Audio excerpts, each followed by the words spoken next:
অষ্টাদশ শতকের বিখ্যাত চিত্রকর বেঞ্জামিন ওয়েস্টের আঁকা এই ছবিটি। জানো, এই চিত্রটি ভারতের ইতিহাসের এক তাৎপর্যপূর্ণ ঘটনার অনুসরণে আঁকা। কিন্তু কোন ঘটনা? ব্রিটিশ ইস্ট ইন্ডিয়া কোম্পানির দেওয়ানি লাভ। আচ্ছা, তোমরা বলতে পারবে এই দেওয়ানি আসলে কি? দেওয়ানি হলো রাজস্ব প্রশাসন। এই দফতর রাজস্ব সংগ্রহ ও জমি জমার অধিকার সংক্রান্ত বিবাদের নিষ্পত্তির বিষয়ে ভারপ্রাপ্ত ছিল। আর 1765 খ্রিস্টাব্দে বাংলা, বিহার ও উড়িষ্যার রাজস্ব প্রশাসন তথা দেওয়ানির অধিকারী কোম্পানি আদায় করে নিয়েছিল মুঘল সম্রাট দ্বিতীয় শাহ আলমের কাছ থেকে, যা ছিল ভারতের ইতিহাসের এক গুরুত্বপূর্ণ সন্ধিক্ষণ। কারণ এই দেওয়ানি লাভই ভারতের মাটিতে ইংরেজদের আধিপত্য স্থাপনের স্বপ্নকে এক শক্তিশালী ভিত্তি প্রদান করেছিল। কিভাবে, সেটাই ডিসকাস করব এই ক্লাসে, যার নাম ইস্ট ইন্ডিয়া কোম্পানির দেওয়ানি লাভ ও তার গুরুত্ব।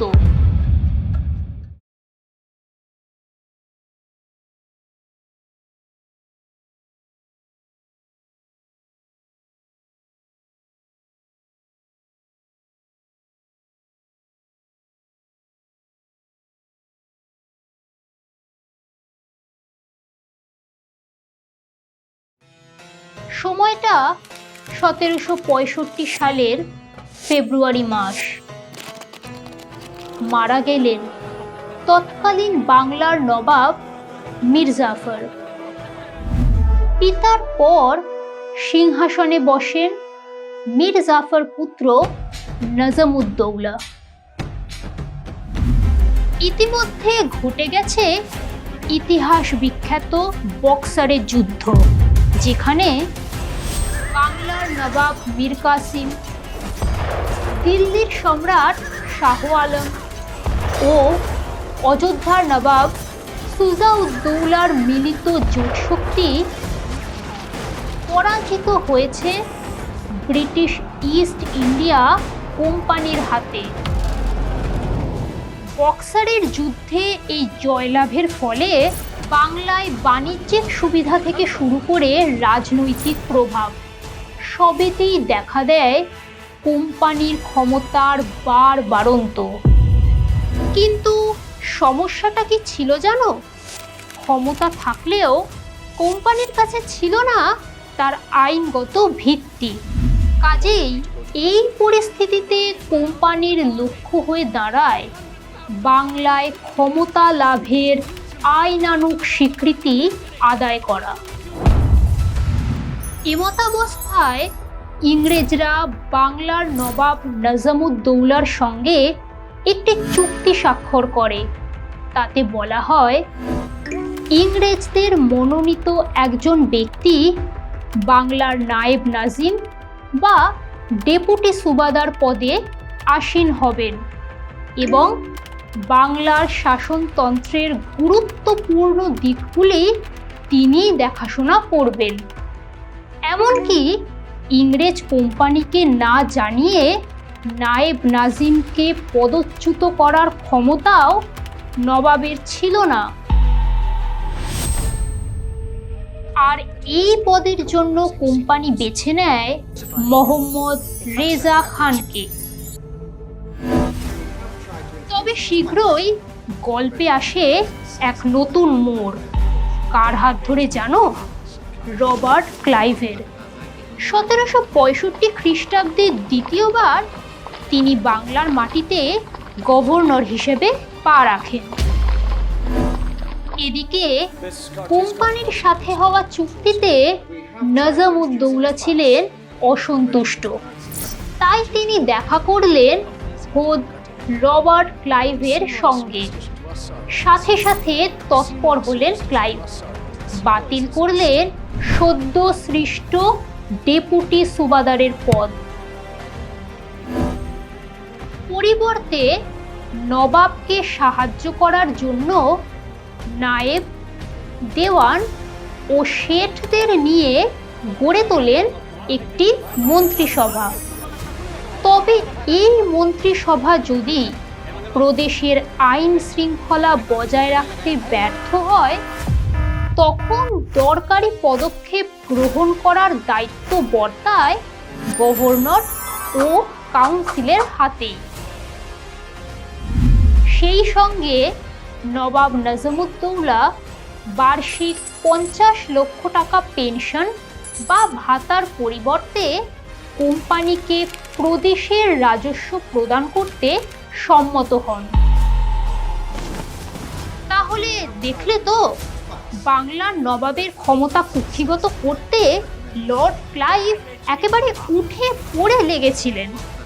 আসলে বক্সারের যুদ্ধে কোম্পানির জয়ের পর যে রাজনৈতিক পরিস্থিতির সৃষ্টি হয়েছিল, তাকেই ক্লাইভ চেয়েছিলেন ইংরেজ শক্তির স্বার্থে ব্যবহার করতে। এখন তোমাদের মনে আছে নিশ্চয়ই যে বক্সারের যুদ্ধে মীর কাসিমের সঙ্গে অযোধ্যা ও দিল্লির সম্রাটও পরাস্ত হয়েছিলেন।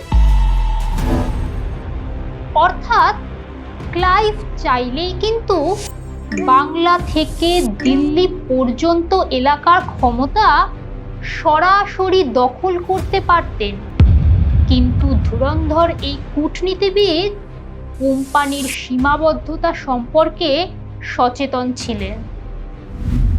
কাজেই সরাসরি কর্তৃত্ব প্রতিষ্ঠার পথে না গিয়ে তিনি পা বাড়ালেন সন্ধি স্বাক্ষরের দিকে। কিরকম? এবার সেটাই স্টেপ বাই স্টেপ আলোচনা করব। বাংলার পর চলে আসি অযোধ্যায়। অযোধ্যার নবাব সুজা-উদ-দৌলার সঙ্গে কোম্পানি স্বাক্ষর করে এলাহাবাদের প্রথম সন্ধি। এর শর্তানুযায়ী নবাব তার রাজ্য ফিরে পান এবং বিনিময়ে তিনি কোম্পানিকে ক্ষতিপূরণ বাবদ 50 লক্ষ টাকা এবং কারা ও এলাহাবাদ প্রদেশ দুটি প্রদান করেন।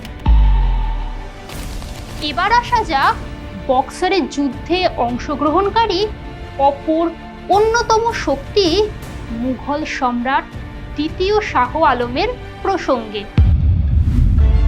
দ্বিতীয় শাহ আলমের সাথেও কোম্পানি চুক্তিবদ্ধ হয় এলাহাবাদের দ্বিতীয় সন্ধির মাধ্যমে। এই সন্ধির দ্বারা মুঘল সম্রাটকে কারা ও এলাহাবাদ প্রদেশ দান করার পাশাপাশি ইংরেজরা বার্ষিক 26 লক্ষ টাকা কর দিতে প্রতিশ্রুতিবদ্ধ হয়। আর এর বিনিময় কোম্পানির প্রাপ্তি বাংলা, বিহার ও উড়িষ্যার দেওয়ানি, অর্থাৎ রাজস্ব আদায়ের অধিকার লাভ। ব্রিটিশ ইস্ট ইন্ডিয়া কোম্পানির দেওয়ানি লাভ ছিল ভারতবর্ষের ইতিহাসের এক তাৎপর্যপূর্ণ ঘটনা। এর ফলে নানান ক্ষেত্রে দেখা দিয়েছিল বেশ কিছু পরিবর্তন। কোম্পানির দিক থেকে যদি আমরা দেখি, তাহলে দেখব মুঘল সম্রাটের কাছ থেকে দেওয়ানি প্রাপ্তির ফলে বাংলা তথা ভারতের প্রশাসনে প্রতিষ্ঠা পায় কোম্পানির আইনগত বৈধতা। কেননা খাতায় কলমে তখনও মুঘল সম্রাট দ্বিতীয় শাহ আলমই ছিলেন ভারতের বৈধ শাসক। তাছাড়া এও ঘটনা মুঘল শাসন ব্যবস্থায় সুবাদার বা নবাব নাজিম ছিলেন প্রদেশের সর্বোচ্চ শাসক যার অধস্তন ছিলেন দেওয়ান। কিন্তু দেওয়ানি লাভের সঙ্গে সঙ্গে কোম্পানি যখন দেওয়ানকে নিযুক্ত করে, তখন বাংলার নবাব নাজিম ক্রমেই ইংরেজদের বৃত্তিভোগী ও হাতের পুতুলে পরিণত হয়। আর এই ঘটনার স্বাভাবিক পরিণতি হিসেবে বাণিজ্যিক প্রতিষ্ঠান থেকে কোম্পানি উন্নীত হয় রাজনৈতিক প্রতিষ্ঠানে। দেওয়ানি লাভ ছিল আসলে কর সংগ্রহের অধিকার লাভ, কাজেই এতে যে কোম্পানি আর্থিকভাবে চূড়ান্ত লাভবান হয়েছিল তা বলাই বাহুল্য। এর মাধ্যমে যে বিপুল পরিমাণ অর্থ তাদের হস্তগত হয়েছিল, তা দিয়ে একদিকে যেমন তারা বাণিজ্যের সম্প্রসারণ ঘটায়, অন্যদিকে তেমনই গড়ে তোলে নিজেদের এক শক্তিশালী সেনাবাহিনী। এসবই পরবর্তীকালে ভারতে তাদের সাম্রাজ্য বিস্তারে প্রভূত সহায়তা করেছিল। এ তো গেল কোম্পানির ক্ষেত্রে গুরুত্বের কথা, কিন্তু যদি আমরা বাংলা তথা ভারতের ক্ষেত্রে দেখি, তাহলে দেখব কোম্পানির দেওয়ানি লাভের ফলে বাংলায় সূচনা হয়েছিল দ্বৈত শাসন ব্যবস্থার। এই ব্যবস্থায় নবাবের হাতে ছিল নিজামত বা ক্ষমতাহীন দায়িত্ব, আর কোম্পানির হাতে ছিল দেওয়ানি বা দায়িত্বহীন ক্ষমতা। দেওয়ানি পাওয়ার পর কোম্পানি ও তার কর্মচারীরা লাভ করেছিল একচেটিয়া বাণিজ্যের অধিকার। তার উপর আবার তারা বেশি অর্থ লাভ করবার উদ্দেশ্যে ভূমি রাজস্বের হার বৃদ্ধি, কৃষকদের ওপর নতুন নতুন কর চাপানো, পুরনো কৃষকদের উচ্ছেদ করে নতুন কৃষককে জমি বন্দোবস্ত দেওয়া সহ নানান অমানবিক পদক্ষেপ গ্রহণ করে। আর এর দরুন ভাঙন ধরে বাংলার চিরাচরিত অর্থনৈতিক ব্যবস্থায়।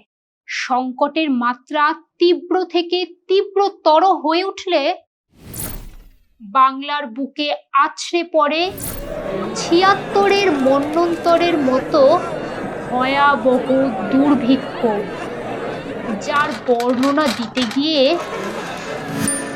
ঐতিহাসিক ডব্লিউ হান্টার বলেছেন, In the cold weather of 1769, Bengal was visited by a famine whose ravages 2 generations failed to repair. সুতরাং ১৭৬৫ সালে ইস্ট ইন্ডিয়া কোম্পানির দেওয়ানি লাভ একদিকে যেমন ভারতবর্ষে ক্ষমতা লাভের ক্ষেত্রে কোম্পানিকে কয়েক ধাপ এগিয়ে দিয়েছিল, অন্যদিকে এই ঘটনায় যে বাংলার নবাবদের সার্বভৌম কর্তৃত্বের শেষ রেখাটুকু মুছে দিয়েছিল, তা আর বলার অপেক্ষা রাখে না।